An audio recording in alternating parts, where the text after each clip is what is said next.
Member for Iqaluit Managayuk, Mr. Lightstone. Thank you, Mr. Speaker.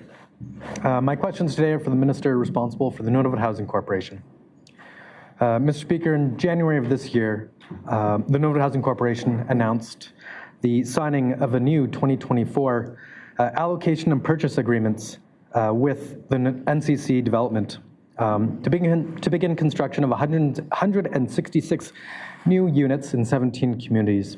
I'd like to ask, can the Minister confirm how the specific community allocations were determined, and can he clarify why Iqaluit was not included in the 2024 allocation? Thank you, Mr. Speaker. Honourable Minister responsible for the Nunavut Housing Corporation, Mr. Kusuka. Thank you, Mr. Speaker. It's interesting my colleague didn't ask why Iqaluit was included in the 2023 buildings of the houses. But Mr. Speaker, it was decided that we want to hit, at least in the first 2 years of the Nunavut 3000, that every community in Nunavut should have housing built in their community. Some of them haven't seen any public housing units in 10 years. Mr. Speaker, last year in 2023, Iqaluit had public in 2022-2023 had an 18-unit built. In 2023 had another 18 units built. This year, other communities that were not in the 2023 build are getting those units built in their communities. And I anticipate that in 2025 there will be at least 48 public housing builds in Iqaluit. So this year they skipped those that had houses this last year, Mr. Speaker. Thank you. For supplementary, Mr. Lightstone. Thank you, Mr. Speaker. As the Minister is aware, public housing wait lists are one of the factors that are used to determine community housing needs. It's been my understanding that this information is used by the Nunavut Housing Corporation to help determine community construction allocations. Mr. Speaker, the Nunavut 3000 plan indicates that the public housing wait list for Iqaluit stood at 563 individuals March 31st, 2022. However, subsequent information provided by the Minister in his letter to the members of the Legislative Assembly dated January 24th, 2023, indicated that the wait list dropped to 197 individuals. This represents a decrease of 65% over a window of 8 months.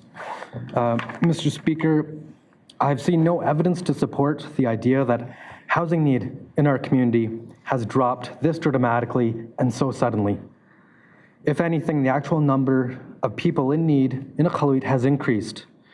The population is growing faster than the city can build, and we're bursting at the seams. Mr. Speaker, we're short in staff housing, we're short in public housing, and we're short in the private rental market. Mr. Speaker, this is the 4th year in a row that we've had 0% vacancy on the private rental market. So I'd like to ask, can the Minister explain the rationale for such a significant drop over a short period of just 8 months? Thank you, Mr. Speaker. Minister responsible for the Nunavut Housing Corporation, Mr. Kusuka.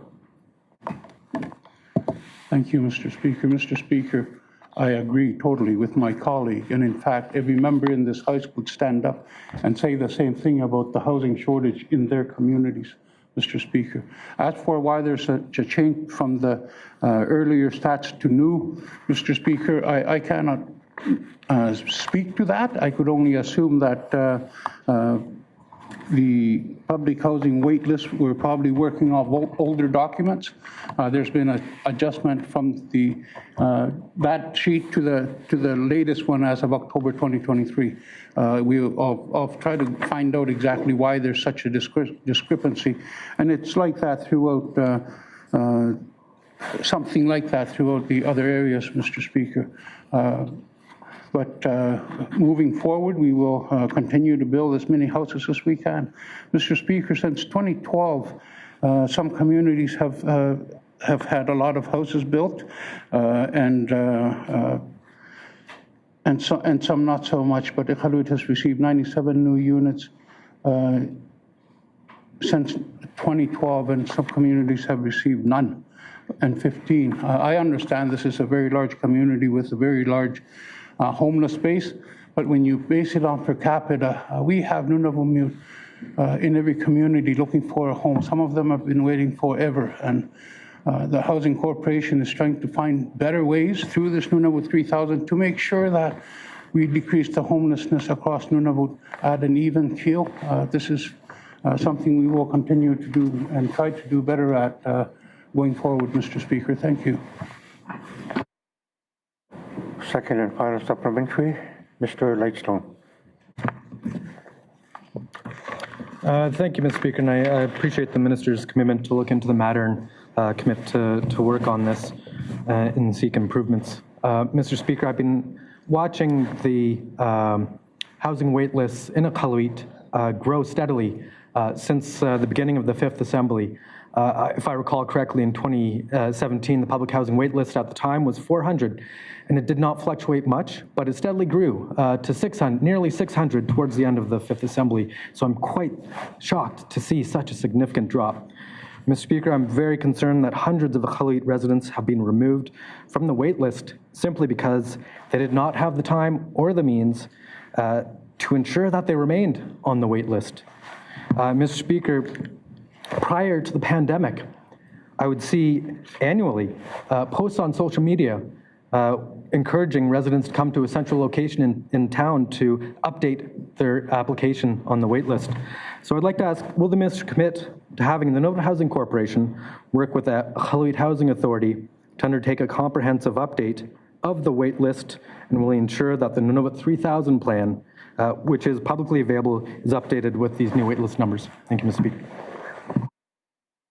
Minister responsible for the Nunavut Housing Corporation, Mr. Kusuka. Thank you, Mr. Speaker. Mr. Speaker, the wait list is one that's changing constantly in the communities. I encourage all those that are on the wait list in any community, including Iqaluit, to make sure that they attend to the local housing associations or authorities to ensure that they're still on the wait list, Mr. Speaker. That has a big difference, impact in coming years and months in terms of getting more houses into their communities. Mr. Speaker, we are currently finalizing, and I anticipate in the next month we'll have a new board of directors with the Iqaluit Housing Authority, and I assure my colleague we will work with the Iqaluit Authority and all the other housing authorities to ensure that the wait lists are as up to date as they can be, Mr. Speaker. Thank you.